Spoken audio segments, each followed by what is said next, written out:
Kashmore district reporter Abdul Khaliq چاچڑ۔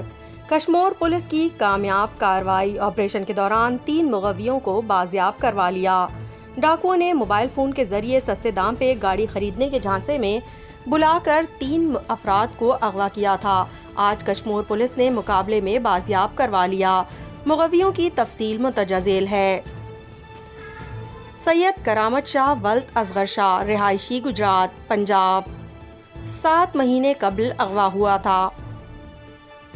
محمد ارشد ولد بشیر احمد، رہائشی ضلع منڈی بہاؤالدین، صوبہ پنجاب، 8 مہینے قبل اغوا ہوا تھا۔ غلام رسول ولد خوشی محمد جٹ، رہائشی ضلع وہاڑی، صوبہ پنجاب، 8 مہینے قبل اغوا ہوا تھا۔ گھیل پور تھانہ کے حدود میں خفیہ اطلاع پر پولیس نے کچے کے علاقے میں کارروائی کی۔ پولیس اور ڈاکو میں شدید فائرنگ کا تبادلہ ہوا۔ ڈاکو تینوں مغویوں کو چھوڑ کر فرار ہو گئے۔ پولیس کا علاقے میں ناکہ بندی۔ سرچ آپریشن کا سلسلہ جاری، مغویوں کو بحفاظت اپنے ورثاء کے حوالے کر دیا گیا۔